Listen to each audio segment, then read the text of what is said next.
Uko gazed in stunned disbelief at the Earth hologram, his alien face frozen in shock. 70% water, he choked out. That's impossible. Captain Alexander Morgan smiled wryly, used to that reaction. He had pulled up the representation of Earth to give the pack-led leader an idea of his homeworld.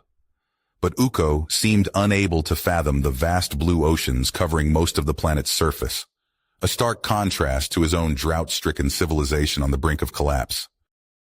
Morgan watched Uko closely, sizing him up. The pack-led ship had been emitting a distress signal when Morgan's vessel came across it in this uncharted system. Making contact, he learned their desperate story, a dying homeworld, crippling water shortages, disease and famine running rampant. The pack-leds had limited spacefaring tech and had yet to find another habitable planet. Seeing their plight stirred something in Morgan, an almost primal urge to help. He knew Earth had barely survived its own devastating water crisis a few decades back, driven to the precipice by overpopulation, poor resource management, and climate disasters. Only cutting-edge recycling tech and harsh rationing had pulled them back from the brink of extinction. Morgan felt compelled to pay that forward now. He couldn't let another species suffer the same fate if he had the power to prevent it. But he knew the United Earth Council back home would take some convincing. Taking on refugee aliens was sure to be controversial, especially with resources still recovering. The risks were immense. His career, reputation, and Earth's galactic standing could all be jeopardized if this went sideways. But as Morgan watched Uko gape at the hologram in amazement and burgeoning hope, he knew he had to try. He had to find a way to help the pack-leds, whatever it took. The fate of an entire species hung on his actions now. And perhaps the future of Earth itself as it defined its role in the cosmos. Would they be passive bystanders or compassionate galactic leaders? Morgan knew the path he had to take, however hard it might be. For the sake of the pack-leds and humanity's own conscience, he had to fight for them. Even if it meant taking on his own people to do it. Upon returning to Earth, Alexander Morgan wasted no time. He strode purposefully into the United Earth Council chambers, his heart made. The fate of the pack-leds rested on his shoulders. "Counselors, I come before you today with an urgent plea," Alexander began, his voice resonating through the room. "The pack-leds, a sentient species on the brink of extinction, desperately need our help. Their world is ravaged by drought, their people dying of thirst and famine. We have the technology to save them. The same water purification and recycling systems that pulled Earth back from the precipice decades ago. I ask, no, I implore you, to share this life-giving knowledge with the pack-leds." The council erupted into a cacophony of voices, some nodding in agreement, others shaking their heads vehemently. Dr. Ethan Reeves, a distinguished xenobiologist, rose to speak. "Captain Morgan is right. This is an opportunity not just to save a species, but to forge an invaluable alliance. The pack-led's gratitude would be immeasurable. And think of the knowledge we could gain in return. Their culture, their technology, their unique perspectives. We have a moral obligation to help." But Admiral Natasha Ivanova countered swiftly. "While the pack-led's plight is tragic, we must think of Earth first. Sharing our technology could be risky. What if it falls into the wrong hands? What if the pack-leds turn against us? We can't jeopardize our own security for the sake of another species." The debate raged on, voices rising and falling like crashing waves. Alexander listened intently, his heart pounding as he weighed each argument. Suddenly, a chime sounded from his communicator. An urgent message from Uko flashed across the screen, and Alexander's blood ran cold as he read it. "The situation has grown dire," Uko's message read, desperation palpable in every word. "Our last water reserves are nearly depleted. People are dying in the streets. Society is unraveling. Please, Captain Morgan, we need Earth's help now more than ever. Our survival hangs by a thread." Alexander looked up from the message, his eyes blazing with renewed drive. He turned back to address the council one final time. "Counselors, I have just received word from Uko himself. The pack-leds are on the verge of total collapse. They have days, perhaps mere hours left before their species is wiped out entirely. We have a chance to prevent this catastrophe, to be the light in their darkest hour. And in doing so, we will show the galaxy what it means to be human, to extend compassion and aid to those in need, even across the vast expanse of space. Alexander paused, letting his words hang in the air. Decades ago, our own world faced a similar crisis. We know the desperation, the suffering the Pakleds now endure. By helping them, we not only save their species, but prevent another from experiencing the same fate we so narrowly escaped. And in the process, we will gain a loyal friend and valuable partner in the stars. The benefits, both moral and practical, are incalculable. The chamber fell silent as Alexander concluded his impassioned plea. The counselors glanced at each other, the weight of the decision heavy on their shoulders. After what felt like an eternity, the head counselor cleared her throat. "We have reached a decision," she announced solemnly. "The United Earth Council hereby agrees to provide the Pakleds with our water purification and recycling technologies, along with a team of experts to aid in their implementation. In return, the Pakleds will share their advanced propulsion technology with us. Captain Morgan, you have our authorization to proceed with this mission immediately." Alexander felt a wave of relief crash over him. "Thank you," he said, bowing his head in gratitude. "You will not regret this decision."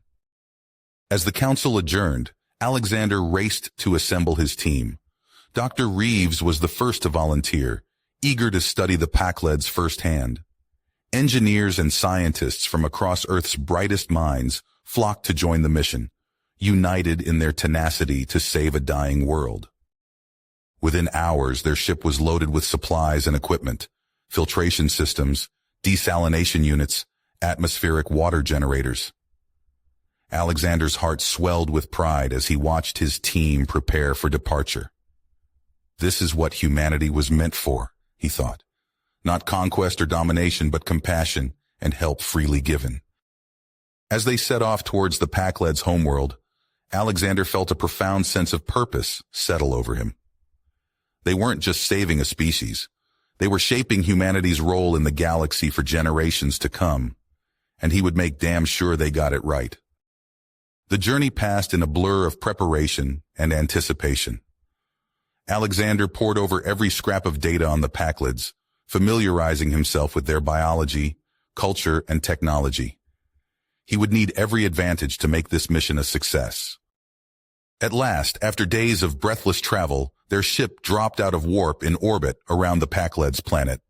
But as they approached the surface, Alexander's heart plummeted into his stomach.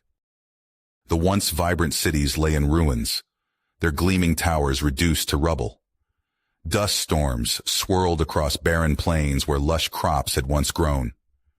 And everywhere, the scattered remains of a civilization on its last legs. Desperate people huddled in makeshift shelters, their eyes hollow with hunger and despair. It was worse than Alexander had ever imagined. The Pakleds had been pushed to the very brink of extinction, their world now little more than a graveyard waiting to happen.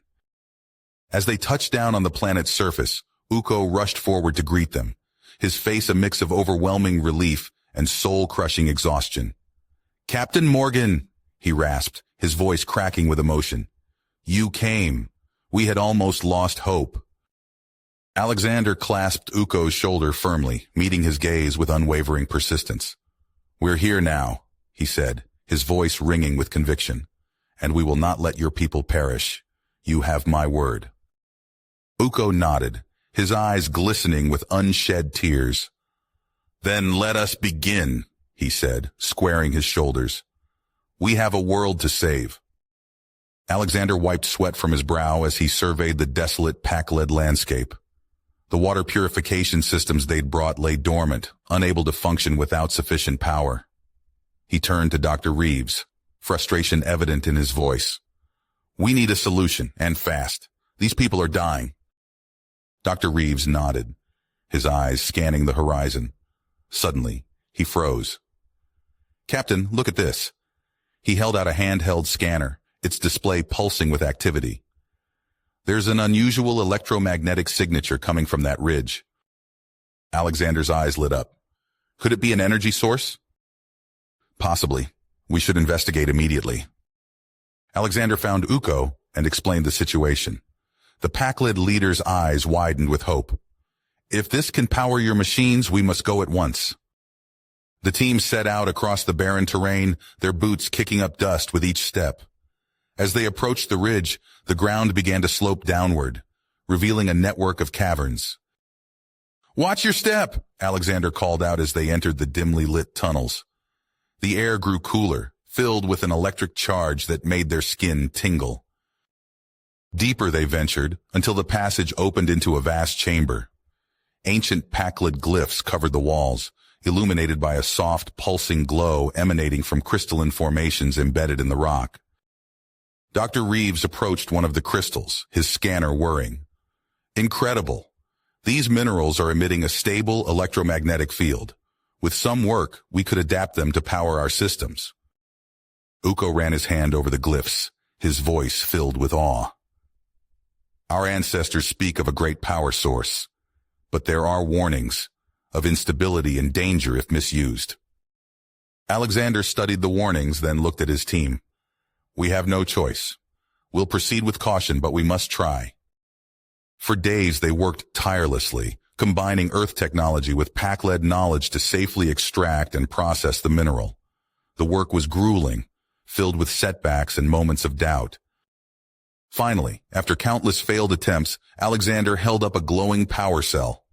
"We did it!" he breathed, exhaustion and triumph mingling in his voice. With renewed energy, they raced to implement the new power source. Slowly but surely, the water purification systems hummed to life across the planet. Alexander and Ukko stood side by side, watching as the first drops of clean water flowed. "You've saved us," Ukko said, his voice thick with emotion. Alexander smiled, clapping his new friend on the shoulder. "We did this together. Your people's resilience is incredible." As the days passed, green began to return to the once barren landscape. Hope blossomed among the Pakled people, their eyes bright with the promise of a future they'd thought lost. But just as victory seemed within reach, alarms blared across the main purification facility. Alexander and Ukko rushed to the control room, where screens showed a group of armed Pakled storming the perimeter. "Who are they?" Alexander demanded. Ukko's face darkened. "Extremists. They believe accepting outside help makes us weak. They would rather see our people die than change." Alexander's heart made as he watched the attackers advance. He turned to Ukko, dedication burning in his eyes. "We've come too far to let them destroy everything we've built. We'll defend this place together." Ukko nodded, his own dedication matching Alexander's. Together. As they rushed to rally their teams, both human and Pakled, Alexander realized this was about more than just saving a planet. It was about proving that cooperation between different species could overcome any obstacle, and he was ready to fight for that future. The sound of gunfire echoed through the facility as Alexander and Ukko coordinated their defense. Pakled and human allies fought side by side, repelling the extremist attack with perseverance. As the last attacker fell, Alexander wiped sweat from his brow, surveying the damage. "We did it," he panted, turning to Ukko. "But at what cost?" The Pakled leader's face fell as he pointed to a sparking, damaged power cell. "That was our main energy source. Without it, the purification systems will fail within days." Alexander's mind raced. They'd come too far to lose everything now. Suddenly, an idea struck him. What if we could tap into the planet's core for power? Dr. Reeves overheard and pulled out his scanner, brow furrowed in concentration. After several tense minutes, he looked up, eyes wide. "There's a stable geothermal vent about 5 kilometers below us. If we could reach it, we might be able to harness enough energy to power the entire operation indefinitely." Alexander turned to Ukko, excitement building. "We could drill down and build a massive generator. It's risky, but it might be our only shot." Ukko hesitated, worry etched on his face. "Drill into the planet's crust? That seems incredibly dangerous." "I know it's a lot to ask," Alexander said softly. But without a new power source, your people will die of thirst. We have to try. Uko closed his eyes, weighing the decision. Finally, he nodded. Very well. We will proceed with your plan. Over the next few days, humans and Pakleds worked tirelessly to assemble the drilling equipment. As the massive drill bit first touched the planet's surface, Alexander felt a mix of hope and trepidation. The work was grueling. Progress was measured in meters, not kilometers.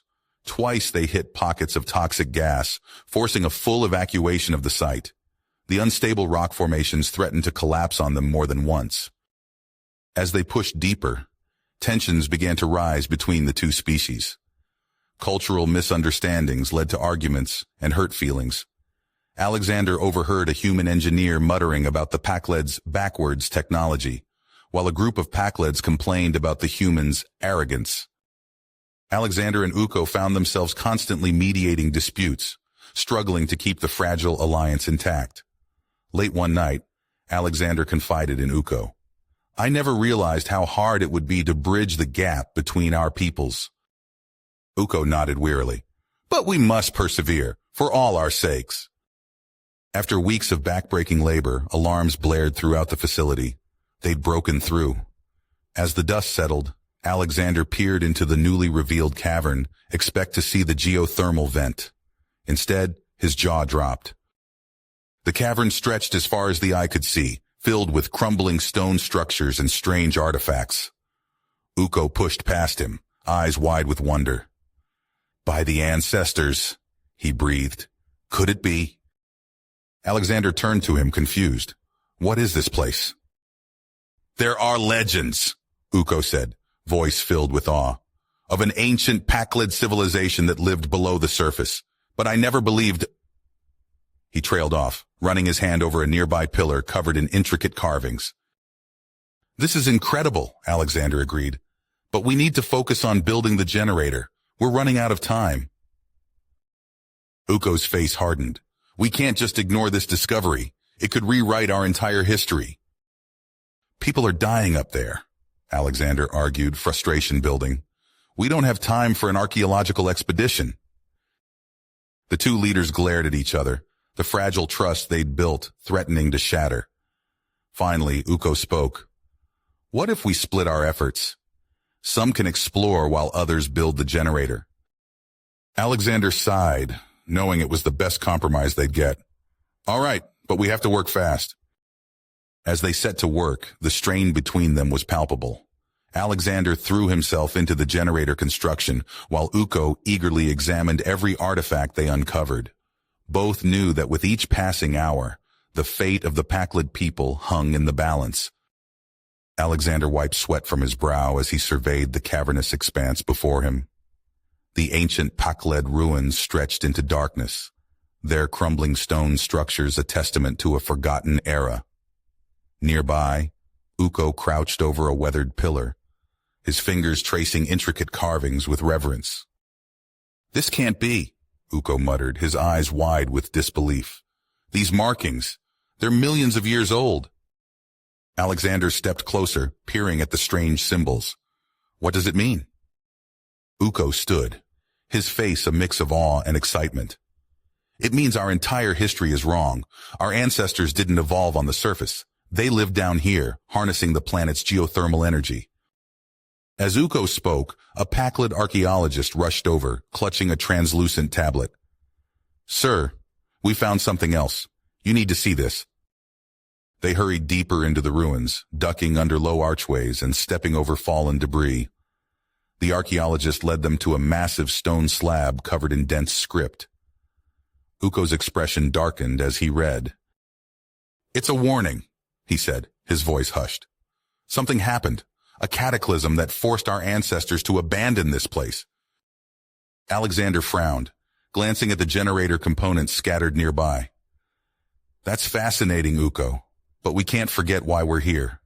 People are dying of thirst on the surface.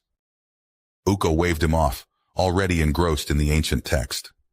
This is the key, Alexander.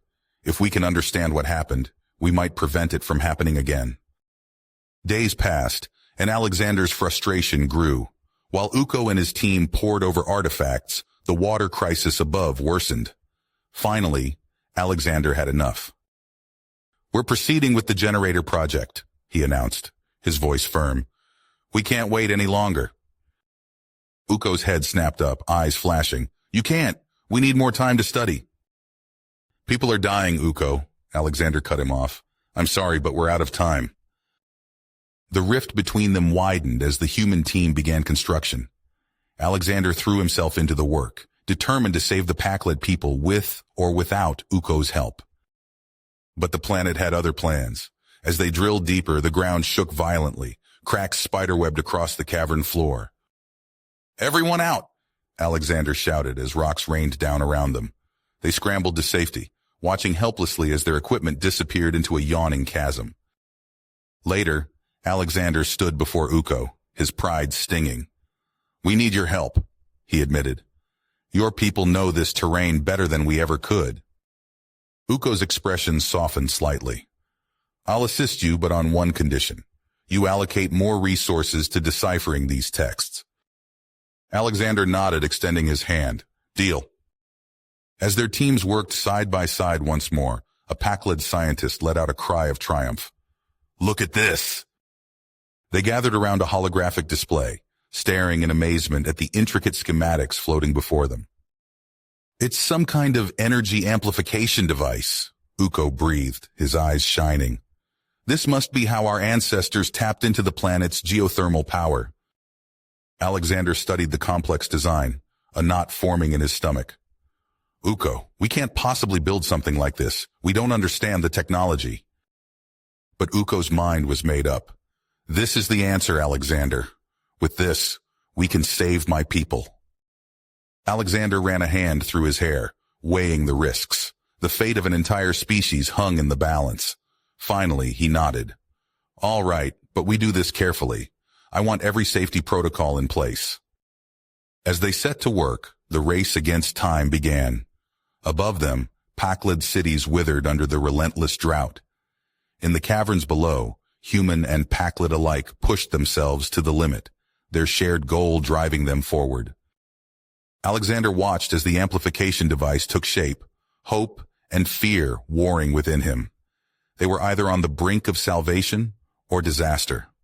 Only time would tell which. Alexander wiped the sweat from his brow, his eyes scanning the bustling construction site.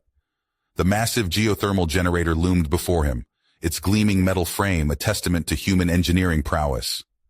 Nearby, Uko hunched over a holographic display, his fingers tracing the intricate lines of the ancient amplification device schematics. "We're running out of time," Alexander said, his voice tight with urgency. "The latest reports from the surface—" Uko nodded, not looking up from his work. "I know, but we can't rush this, Alexander. One mistake could doom us all." As the days wore on, the cavern echoed with the sounds of construction and heated arguments. Alexander watched as a human engineer stormed away from a group of Pakleds, frustration etched on his face. "What now?" Alexander asked, approaching the man. "They insist on triple-checking every weld," the engineer spat. "We don't have time for this level of caution." Alexander sighed, running a hand through his hair. He turned to address the Pakled team, but Uko was already there, his voice low and insistent as he spoke to his people in their native tongue. The tension in the air was palpable, a constant undercurrent to the feverish work. Alexander found himself mediating disputes almost hourly, his patience wearing thin. A shout of excitement cut through the din. Dr. Reeves and a Pakled scientist, Nico, rushed towards Alexander and Uko, their eyes bright with discovery. "We've done it," Dr. Reeves panted, holding up a datapad. "We've found a way to integrate the amplification device into the generator's design."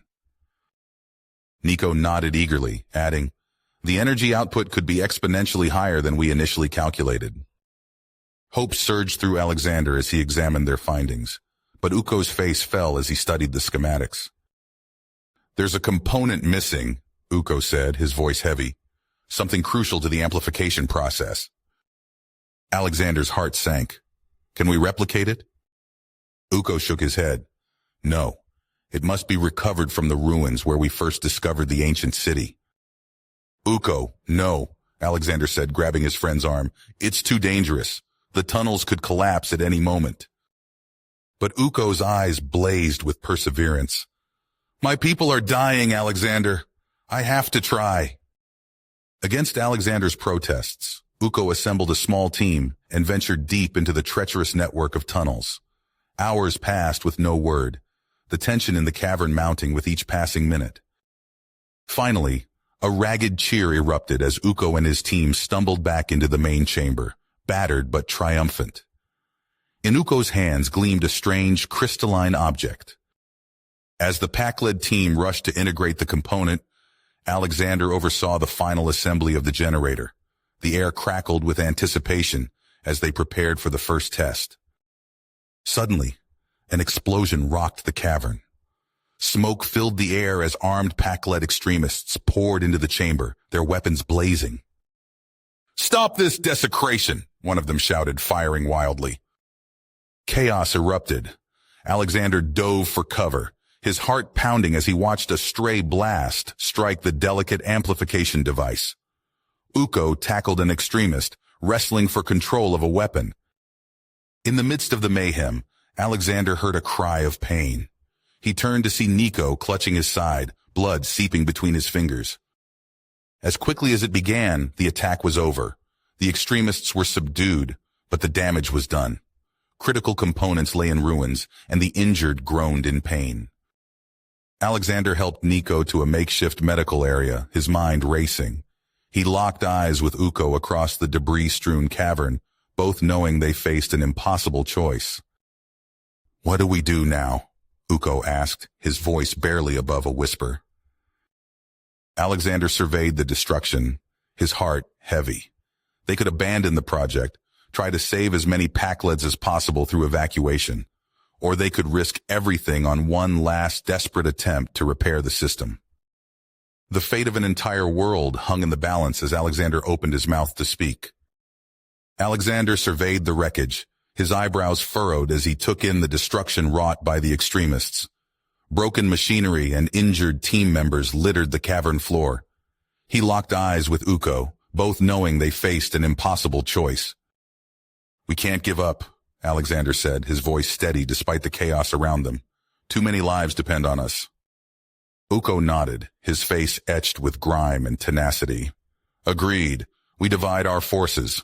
I'll lead a team back into the ruins to scavenge what we can." "It's too dangerous," Alexander protested, but Uko cut him off. "It's our only chance. You focus on repairing what we have here." As Uko gathered his team, Alexander turned to the remaining engineers. "All right, let's get to work. We need to bypass the damaged sections and get this system online." The cavern buzzed with frantic activity. Human and pack-led engineers worked side by side, their fingers flying over control panels and wielding tools with practiced precision. Alexander moved from station to station, offering encouragement and guidance where needed. Hours passed in a blur of sweat and sparks. Alexander wiped his brow, squinting at a readout that refused to cooperate. Suddenly, Dr. Reeves burst into the chamber, her face flushed with excitement. "I've got it," she exclaimed, waving a data pad. "We can repurpose a component from the orbiting spacecraft. It's risky, but it could work." Alexander's heart leapt, but then reality set in. "How do we get it? We can't spare anyone to make the trip." A weak voice spoke up from nearby. "I'll go." Alexander turned to see Nico, the injured pack-led scientist, struggling to sit up. "Nico, you're in no condition." "I can do this," Nico insisted, his eyes blazing with purpose. "My people need me." Reluctantly, Alexander agreed. As Nico and a small team prepared for their perilous journey, tension mounted in the cavern. Human engineers muttered about pack-led recklessness, while pack-led workers grumbled about human arrogance. Alexander found himself mediating disputes as often as he was solving technical problems. "We're all in this together," he reminded them repeatedly, though the words felt hollow even to his own ears. Deep in the ancient ruins, Uko pressed forward, ignoring the ache in his muscles and the stale air that burned his lungs. His team had already narrowly avoided 2 collapsing passageways and disarmed a nasty spike trap. As they rounded a corner, the ground beneath them shuddered. Ukko shouted a warning, but it came too late. The floor gave way, and he plummeted into darkness. When the dust settled, Ukko found himself alone in a crumbling chamber, cut off from his team. Panic clawed at his throat as he realized his oxygen supply was limited. Taking a deep breath, he forced himself to focus. He'd studied these ruins for weeks. There had to be another way out. Back on the surface, Alexander's team hit a major setback. A crucial piece of equipment sputtered and died, sending cascading failures through the system. Alexander smacked his palm against a console in frustration. "We're losing it," an engineer reported, his voice tight with stress. Alexander closed his eyes, feeling the weight of an entire world on his shoulders. Then his communicator crackled to life. "This is Nico," came the strained voice. "We've secured the component. Returning to base now." A cheer went up from the assembled team, but Alexander knew they weren't out of danger yet. The unstable atmosphere made re-entry treacherous under the best conditions. Now, with debris from the attack still orbiting the planet, it was a veritable death trap. As the hours ticked by, Alexander found himself glancing more and more frequently at the cavern entrance, hoping for some sign of Ukko's return. The tension between the human and Pakled teams continued to simmer, threatening to boil over at any moment. Just when it seemed all hope was lost, a commotion erupted at the cave mouth. Ukko stumbled in, his clothes torn and his face bloody, but alive. In his arms, he cradled a cache of salvaged materials. Before Alexander could even process this miracle, another shout went up. Nico's team had returned, the precious component clutched in trembling hands. As the two groups converged, Alexander felt a surge of hope. They had what they needed. Now came the hard part, making it work. Human and Pakled alike threw themselves into the final push, their earlier mistrust forgotten in the face of their shared goal. Alexander worked alongside them, his hands flying over control panels as they integrated the salvaged parts into the hybrid system. With each passing minute, the fate of the Pakled homeworld hung in the balance. Alexander knew that their next actions would determine the future of an entire planet. As he input the final command sequence, he held his breath, praying that their audacious attempt would pay off. Alexander's finger hovered over the activation switch. He glanced at Ukko, who nodded silently. With a deep breath, Alexander pressed down. The cavern hummed to life. Lights flickered across control panels as the hybrid system engaged. A low rumble built beneath their feet as the generator tapped into the planet's core. "Energy levels rising," Dr. Reeves called out, her eyes fixed on a monitor.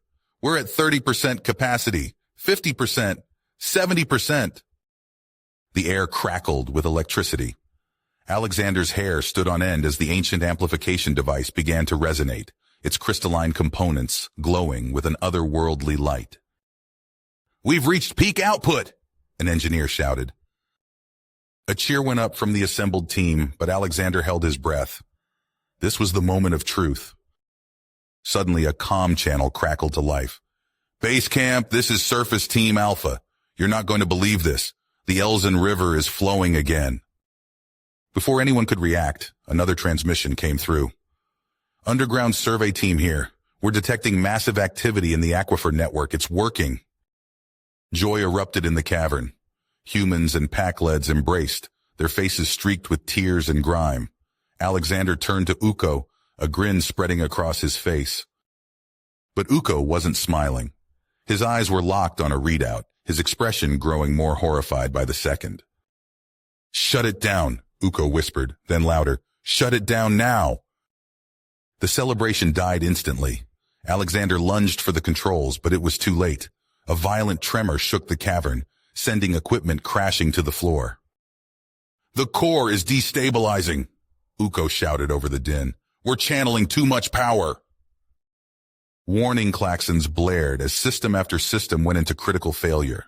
Alexander's mind raced as he tried to process the situation. They had come so close, only to have victory ripped away. "We have to shut it down," Alexander yelled, "or we'll lose everything." He activated the emergency shutdown protocol, but nothing happened. The amplification device continued to pulse with energy, growing more unstable by the second. "It's not responding," Alexander growled, frantically working the controls. "We need a manual override." Uko stepped forward, his face set with grim purpose. "I'll do it." Alexander grabbed his arm. "Uko, no, it's suicide." "I'm the only one who understands the ancient tech," Uko said, shrugging off Alexander's grip. "It has to be me." Before Alexander could protest further, Uko was donning a protective suit. He paused at the entrance to the amplification chamber, looking back at his friend. "If I don't make it back," Uko said, his voice barely audible over the chaos, "promise me you'll find another way to save my people." Alexander nodded, unable to speak past the lump in his throat. He watched helplessly as Uko disappeared into the pulsing heart of the device. Long minutes ticked by. The cavern shook violently, debris raining down from the ceiling. Alexander's eyes never left the chamber entrance, silently willing his friend to emerge. A deafening boom echoed through the cavern. Alexander's heart sank as he saw Uko's prone form lying just inside the chamber, motionless. Without hesitation, Alexander grabbed a protective suit and sprinted for the entrance. He ignored the shouts of protest from his team, focused solely on reaching Uko. The chamber was a maelstrom of energy. Alexander dodged arcing bolts of electricity, feeling the heat even through his suit. He reached Uko and dragged him to the core terminal. Together, they fumbled with the ancient controls. Alexander's hands shook as he input the final sequence. For a heart-stopping moment, nothing happened. Then, mercifully, the device began to power down. The oppressive energy dissipated, leaving an eerie silence in its wake. Alexander half-carried, half-dragged Uko from the chamber. They emerged to find their teams waiting, faces etched with worry and relief. As medical staff rushed to tend to Uko's injuries, the full weight of their situation settled over Alexander. The amplification device, their last hope, lay in ruins. Yet as he looked around at the determined faces of humans and Packlids working side by side, Alexander felt a flicker of hope. They had come this far together. Somehow, they would find a way forward. Alexander stared at the ruins of the amplification device, his mind racing. The weight of failure pressed down on him, but he refused to succumb to despair. He turned to Uko, who was still wincing from his injuries. "We're not done yet," Alexander said, his voice firm. "We need to regroup and come up with a new plan." Uko nodded, his eyes narrowing with grit. "Agreed, let's gather the teams." In the makeshift command center, human and Packlid engineers huddled around holographic displays. Alexander paced back and forth, his fingers tapping against his leg as he spoke. "We can't rely on the planet's core anymore. We need to think bigger." He paused, looking at each face in turn. "What if we could bring water from other worlds?" A murmur rippled through the group. Uko leaned forward, his antennae twitching with interest. "An intergalactic water harvesting network. It's ambitious, but it might be our only shot," Alexander finished. Over the next few days, they pored over star charts and technological schematics. Human propulsion experts collaborated with Packlid storage specialists, combining their knowledge to design a system capable of transporting massive quantities of water across vast distances. As the plans took shape, Alexander knew they faced their greatest challenge yet, finding a suitable water source. He assembled a small scouting party, loading up a sleek survey vessel with the latest scanning equipment. "We'll be back as soon as we can," Alexander said to Uko as he prepared to board. "Keep things running smoothly here." Uko gripped Alexander's arm. "Be careful out there. We're counting on you." The journey was grueling. For months they jumped from system to system, each potential candidate proving unsuitable. Tensions ran high as supplies dwindled and hope faded. Then, just as they were about to turn back, their sensors lit up. Through the view screen they saw it, a massive sphere of deep blue drifting alone in the void. "It's beautiful," whispered Dr. Reeves, her eyes wide with awe. Alexander's fingers flew over the comms panel. Uko, we've found it. Sending coordinates now. Back on the Pakled homeworld, Uko sprang into action. Massive cargo ships rose from the planet's surface, their holds reconfigured to carry specialized harvesting drones. As the Pakled fleet set out, Alexander turned his attention to the next phase. On the outskirts of the Pakled system, construction began on an enormous space station. Human and Pakled work crews labored side by side, assembling intricate purification systems and cavernous storage tanks. Alexander wiped sweat from his brow as he inspected a newly installed filtration array. "How are we looking on capacity?" he asked a nearby engineer. "We're at 80% completion, sir. Should be fully operational within the week." A cheer went up as the first water shipments arrived.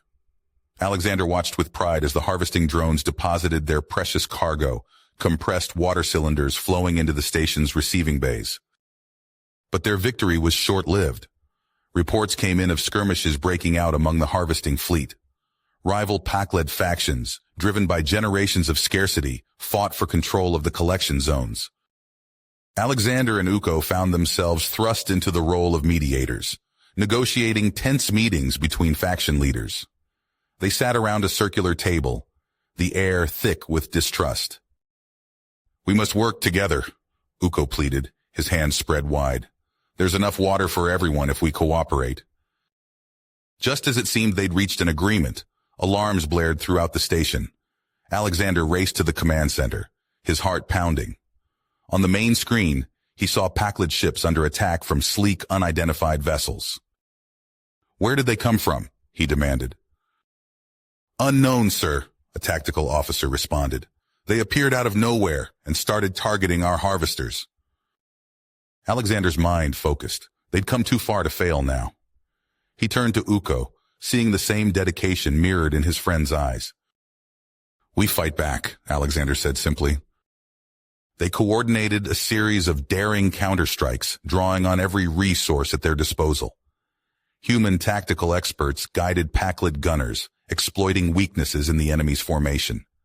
Slowly but surely, they pushed the attackers back. As the dust settled, Alexander allowed himself a moment of relief. But it was short-lived. A junior technician approached, his face pale. "Sir, we have a problem with the purification systems." Alexander rushed to the main processing chamber. Alarms blared as engineers scrambled to contain a cascade of malfunctions.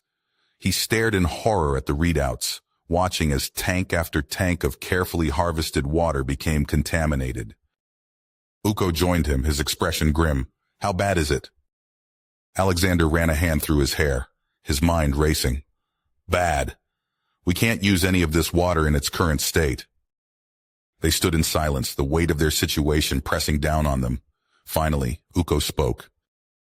"We have a decision to make," he said quietly. "Do we use what clean water we have left to buy time for our people? Or do we gamble everything on fixing this system?" Alexander looked at his friend, knowing that whatever choice they made would shape the future of an entire world. Alexander stared at the contaminated water tanks, his teeth clenched. The acrid smell of chemicals filled the air as warning lights flashed across the control panels.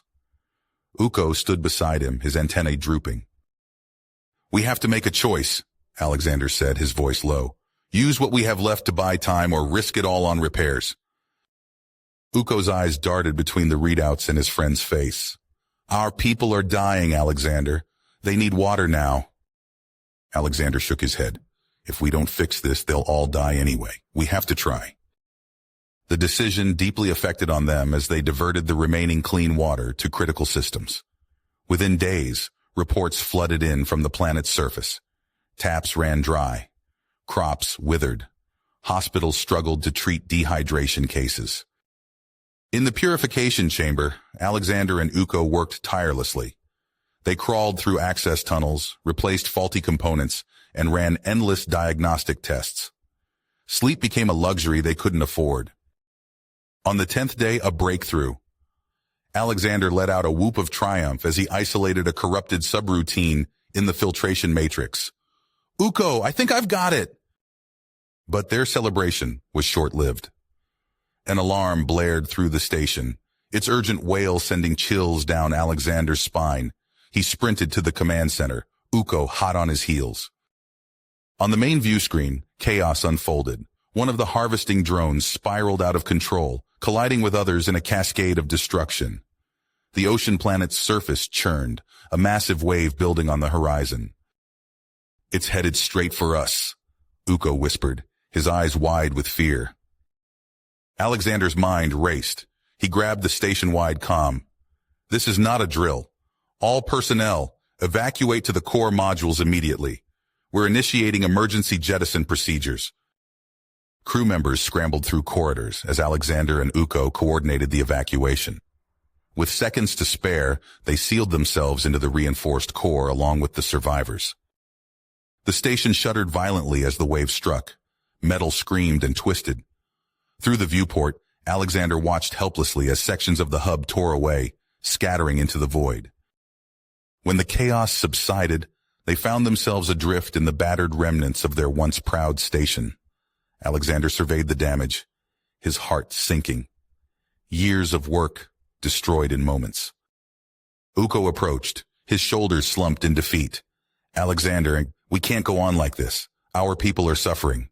We must evacuate them, find a new home." But Alexander refused to give up. He gripped Uko's shoulders, staring into his friend's eyes. "Listen to me. There's still a chance. The gas giant, it has water vapor in its atmosphere. If we can reach it, extract it." Uko hesitated, then nodded slowly. "It's madness. But what choice do we have?" They cobbled together a makeshift vessel from the station's remains. As they approached the massive gas giant, violent storms raged across its surface. Alexander gritted his teeth as he piloted them into the maelstrom. Winds buffeted the ship as they skimmed the upper cloud layers. Uko monitored the extraction equipment, his fingers dancing across the controls. "It's working," he shouted over the roar of the storm. "We're collecting water." For a moment, hope surged through Alexander. Then, a sickening lurch. Warning lights flashed across the cockpit as the ship began to plummet. "We're losing altitude," Alexander yelled, fighting the controls. "Engine failure!" They spiraled deeper into the gas giant's atmosphere, pressure alarms screaming. Alexander locked eyes with Uko, a lifetime of friendship and shared struggle passing between them in an instant.